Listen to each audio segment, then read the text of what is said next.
Hello.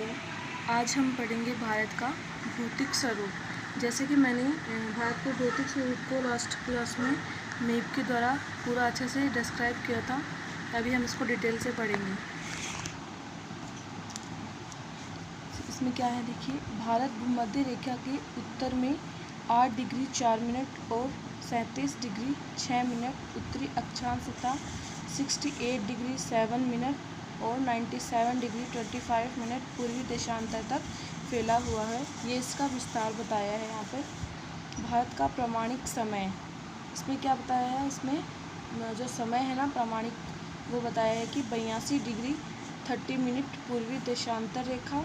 देशांतर रेखा कहाँ पर लगती है? इलाहाबाद से माना जाता है, मतलब इलाहाबाद में लगती है। फिर क्षेत्रफल की दृष्टि से भारत विश्व का 7वां बड़ा देश है। क्षेत्रफल की दृष्टि से भारत विश्व का 7वें नंबर पे माना जाता है। भारत की क्षेत्रफल का 10.5% तो क्या है? पर्वतीय भाग है। 18.6 पहाड़ियाँ हैं। 27.7 पठार है। 43.0 मैदानी भाग है। अब है भारत के भौतिक प्रदेश। अब इसमें देखिए, भारत का उपमहाद्वीप की संज्ञा दी जाती है। भारत को किसकी संज्ञा दी जाती है? उपमहाद्वीप की। देश के संपूर्ण क्षेत्रफल का 10.5% पर्वतीय भाग, 18.6% पहाड़ियाँ, 27.7% पठारी एवं 43% मैदानी भाग है। इसके उत्तर में हिमालय पर्वत जैसी विशाल श्रृंखलाएं हैं, जिसमें अनेकों बर्फीली चोटियाँ, सुंदर खाड़ियाँ व महाखंड है। इसमें किस तरह बता रखा है? उत्तर की तरफ। जैसे मैंने आपको मैप में इस तरफ का जो इलाका है वो सारा पर्वतीय है, हिमालय पर्वत है वहाँ पर, और उनकी जो भी श्रृंखलाएं हैं वो हैं। भौतिक प्रदेशों को 5 भागों में बांटा जाता है। उत्तर पर्वतीय प्रदेश, उत्तर का विशाल मैदान, थार का मरुस्थल, प्रायद्वीपीय पठार और समुद्री तटीय मैदान व द्वीप समूह। फर्स्ट है उत्तर पर्वतीय प्रदेश। इसमें देखिए कि हिमालय विश्व का सबसे ऊंचा पर्वत है। ये सबको पता है कि हिमालय जो है वो विश्व का सबसे ऊंचा पर्वत कौन सा है? हिमालय है। यह श्रेणी पामीर पर्वत प्रणाली का भाग है। ये हिमालय पर्वत श्रृंखला है, या कौन सी पहाड़ियों में आती है? पर्वत प्रणाली में आती है। ये आती है पामीर पर्वत प्रणाली में। यह अरुणाचल प्रदेश पर तक फैली हुई है। कहाँ तक फैली है ये? अरुणाचल प्रदेश तक। अब इसके अंदर पार्ट दे रखे हैं। फर्स्ट है वृहद हिमालय। माउंट एवरेस्ट, मतलब कि इसको क्या बोलते हैं? गौरी शंकर, कंचनजंगा तथा नंदा देवी वृहद हिमालय की चोटियां हैं। वृहद हिमालय की जो चोटी है वो कौन सी है? माउंट एवरेस्ट, कंचनजंगा और नंदा देवी। और यहाँ पर जो भी दर्रे हैं वो है जोजिला, शिप्की, माना और नीतिला। ये यहाँ की क्या है? दर्रे हैं। फिर है लघु हिमालय।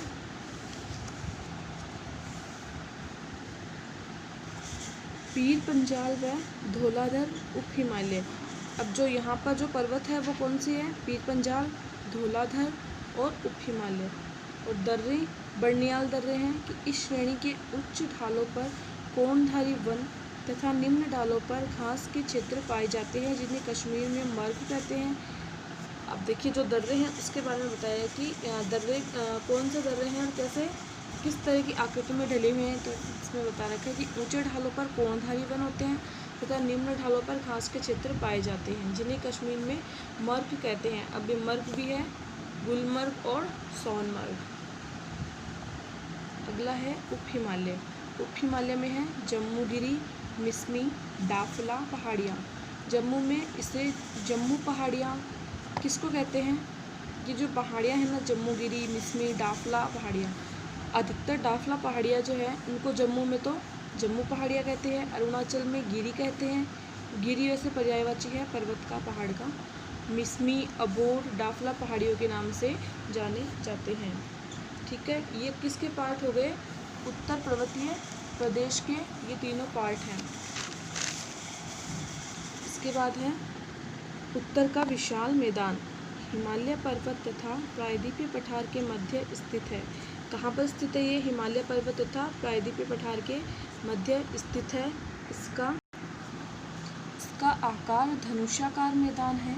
दो नदियों के बीच के भूभाग को दो आब कहा जाता है। अब जैसे ये दो नदियाँ हैं, एक ये और एक ये, और जैसे ये नदियाँ हो गई और इसके जो बीच का भाग है उसको क्या कहते हैं, दोआब कहते हैं। इस मैदान में पंजाब, हरियाणा, उत्तराखंड, उत्तर प्रदेश, उत्तरी राजस्थान, बिहार, उड़ीसा, पश्चिम बंगाल, झारखंड आदि का भाग शामिल है। ठीक है। तीसरा है अपना थार का मरुस्थल। थार का मरुस्थल सबको पता है कि जो मरुस्थल है वो अधिकतर राजस्थान में आता है। यह मरुस्थल अरावली पर्वत के पश्चिम व उत्तर पश्चिम में सिंधु के मैदान तक विस्तृत है।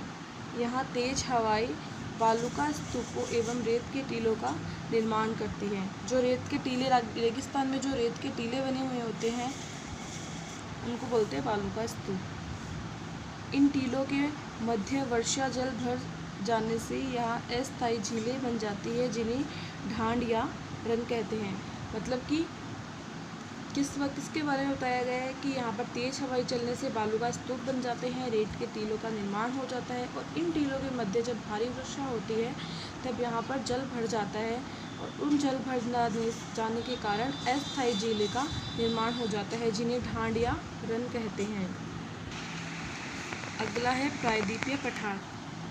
इसका विस्तार दक्षिण पूर्वी राजस्थान, गुजरात, झारखंड, MP, छत्तीसगढ़, उड़ीसा, महाराष्ट्र, आंध्र प्रदेश, कर्नाटक, तमिलनाडु व केरल में आंशिक रूप से पाया जाता है। जो प्रायद्वीपीय पठार है उसका ये विस्तार है। फिर इसमें है पश्चिमी घाट। दक्षिण के पठार का पश्चिमी किनारा किसके बता रहा है, दक्षिण के पठार का। दक्षिण के पठार का जो पश्चिमी किनारा है वो पश्चिमी घाट के रूप में जाना जाता है। यह उत्तर में सह्याद्री तथा दक्षिण में नीलगिरी के नाम से जाना जाता है। देखिए पश्चिम का जो किनारा है वो तो हो गया पश्चिमी घाट, उत्तर में इसको क्या बोलते हैं, सह्याद्री बोलते हैं, दक्षिण में इसको नीलगिरी के नाम से जाना जाता है। घोर घाट, थाल घाट, पाल घाट, ये क्या है, दर्रे हैं, 3 दर्रे हैं। इसकी सबसे ऊंची चोटी है अनाईमुदी। कौन सी इसकी सबसे ऊंची चोटी, अनाईमुदी। फिर है पूर्वी घाट। पूर्वी घाट में देखिए उत्तर में महानदी की घाटी से दक्षिण में नीलगिरी पर्वत तक फैले हैं। पूर्वी घाट जो कहाँ तक है, उत्तर में महानदी की घाटी से दक्षिण में नीलगिरी पर्वत तक फैले हैं। फिर है अपना दक्षिणी पठार। देखिए दक्षिणी पठार में क्या है, इसका निर्माण ज्वालामुखी के लावा से हुआ है। जो ज्वालामुखी के मुख से उद्गार निकलता है उसके उद्गार का मतलब लावा होता है, उसके निर्माण से किसका आविष्कार हुआ है, दक्षिणी पठार का। इसमें दक्षिणी पूर्वी राजस्थान, गुजरात, MP, महाराष्ट्र, आंध्र प्रदेश एवं कर्नाटक के भाग सम्मिलित हैं। इसमें बहने वाली नदियों ने इसको छोटे छोटे पठारों में विभक्त कर दिया है, जैसे छत्तीसगढ़, मैसूर की पहाड़, रॉयल सीमा का पठार और तेलंगाना का पठार आदि।